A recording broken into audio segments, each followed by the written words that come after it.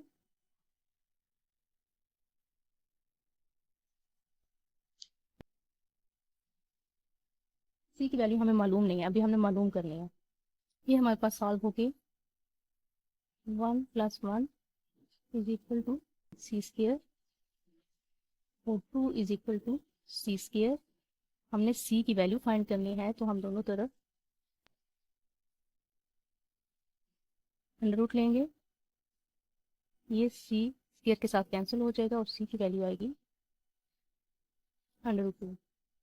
ये जो वैल्यू है ये हमने इस जगह पे लगा दी। इसका मतलब है पॉइंट ए और सी के दरमियान में जो फासला है वो √2 है। इसको हम नंबर लाइन पे कैसे जाहिर करेंगे? तो ए और बी ये 1 है, हम 0 से 1 के दरमियान में आ जाएंगे, ठीक है। ये 0 है और ये 1 है, तो 0 और 1 के दरमियान हम एक स्ट्रेट लाइन लेंगे। अब पॉइंट 1 के ऊपर रख के हम 1 सेंटीमीटर मजीद ऊपर लेके जाएंगे। ये हमारे पास बी आ गया। अब पॉइंट बी और ए इनको मिलाएंगे, तो ये हमारे पास सी की वैल्यू आ गई, जो कि √2 है। ए बी और सी ये हमने इस पे ड्रा कर दी। अब आपने क्या करना है, कंपास लेनी है और 0 मीन्स पॉइंट ए के ऊपर आपने रख के इतना ओपन करना है कि ये पॉइंट सी पे आके रुके। तो पॉइंट ए और सी के दरमियान में जो फासला है वो हमारा √2 का है, ठीक है। इसका मतलब है आपको ये मेजरमेंट मिल गई। अब इसी मेजरमेंट को आपने 0 पे रख के आगे तक लगाना है, ठीक है। इधर आप आर्क लगाएंगे या आप इसको ऐसे पॉइंट सी से ही लेके आएंगे, डॉटेड लाइन से ऐसे मिलाएंगे, ठीक है। तो ये जो आर्क होगी ये 4 पॉइंट से ही गुजरेगी और आपका पॉइंट इसी जगह पे ही ड्रा होगा। लेकिन ये थोड़ा सा मेथड कॉम्प्लिकेटेड है, तो इसलिए मैं स्टूडेंट्स को दूसरे मेथड से ही करवाती हूँ कि आप इसको पहले पॉइंट में कन्वर्ट कर लें। सेकेंड पार्ट में उसी तरह से √3 में दिया गया है, तो इसको भी हम पहले पॉइंट में कन्वर्ट करेंगे।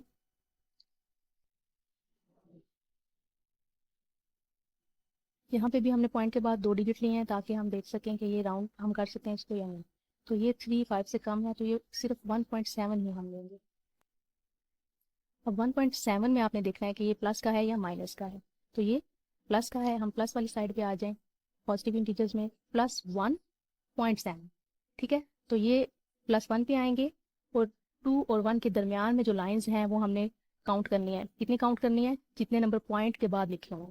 0.7 इसका मतलब है कि हमने पहली 7 लाइनें काउंट करनी है। 1 2 3 4 5 6 7, ठीक है। ये जो पॉइंट है ये 1.7 है, आपने इसको √3 में लिखना है। ये हमारा आंसर है। इसका पार्ट 3 देखें, 4 होल 1/3। तो ये अंडर रूट में नहीं है, पहले ही ये फ्रैक्शन में है, तो हम इसको इसी तरह से नंबर लाइन पे शो करेंगे।